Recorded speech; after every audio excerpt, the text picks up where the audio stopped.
Did you know that in a single professional tennis match, a player can run up to 5 miles? That's like running a 5K and then some, all while hitting a tiny yellow ball as hard as you can. It's absolutely insane when you think about it. Players used to use their bare hands to hit the ball. One match lasted longer than it takes to fly from New York to Tokyo. When you're driving on the highway, you might be going 60, maybe 70 miles per hour. A really fast sports car might top out at 150 miles per hour.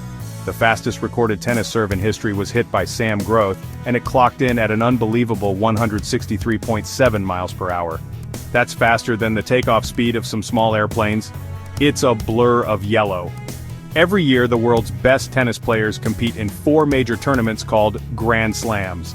They play on hard courts in Australia and the US, and on red clay in France, but there's one tournament that stands completely apart. Wimbledon is the only Grand Slam still played on grass. The grass is cut to a precise height of 8 millimeters every single day. The ball stays low and fast, skidding off the surface in a way that's totally unpredictable. How long do you think a tennis match can last? 2 hours? Maybe 4? The longest tennis match in history lasted for 11 hours and 5 minutes. It was so long it had to be played over 3 separate days. They literally ran out of daylight. This legendary match happened at Wimbledon in 2010 between John Isner and Nicolas Mahut. The final score of that last set was 70-68.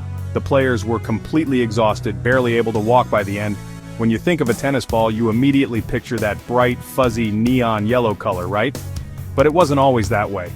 For almost 100 years, tennis balls were either black or white.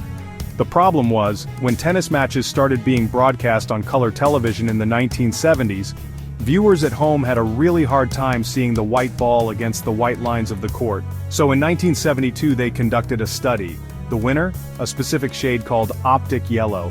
The next time you watch a match, remember that the only reason you can easily follow that ball is because of color TV. Tennis has some of the weirdest scoring in all of sports. You have 15, 30, 40 and then you win the game. But what about when you have 0 points? In tennis, they call that love. Why on earth would they call 0 love? It seems completely random. The most popular theory is that it comes from the French word for egg, which is l'œuf. An egg looks like 0. Another theory suggests it comes from to play for love, meaning you're playing for nothing, for no stakes. So next time you hear an umpire say 15 love, you can think of a French egg. In the world of sports, there are great athletes, and then there are legends who completely redefine their sport. In tennis, that person is Serena Williams. She has won 23 Grand Slam singles titles, which is more than any other player in the modern era.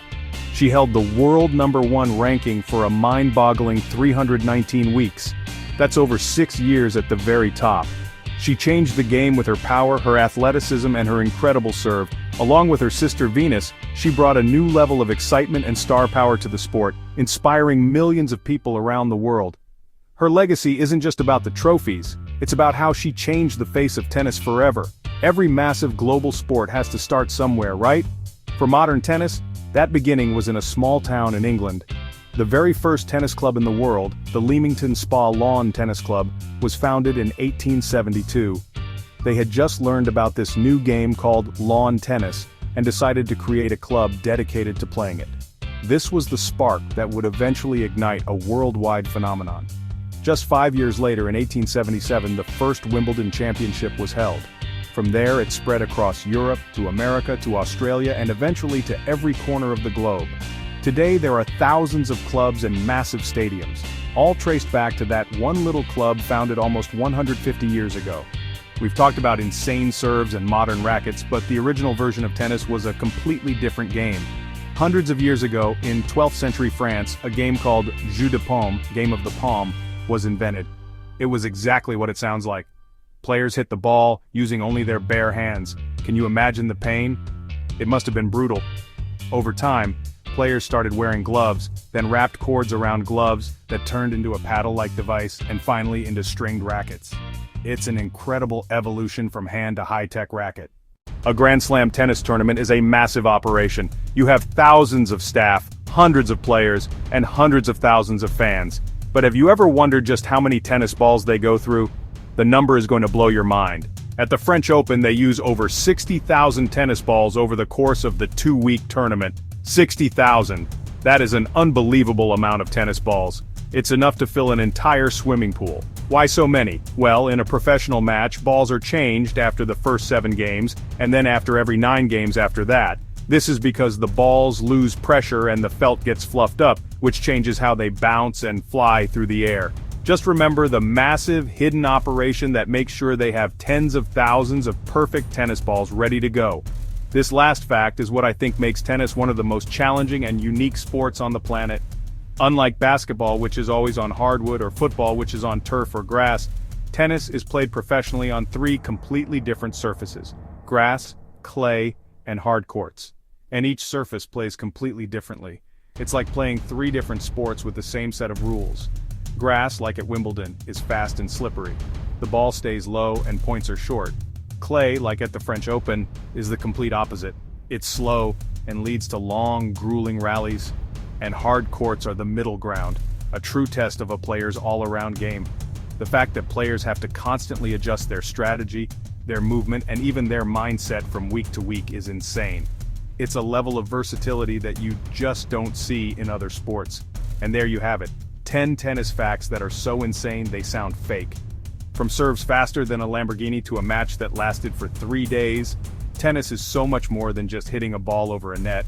It has a crazy history, unbelievable athletes, and some of the strangest traditions in all of sports. I honestly had no idea about half of these before I made this video, and now I have a whole new level of respect for the game.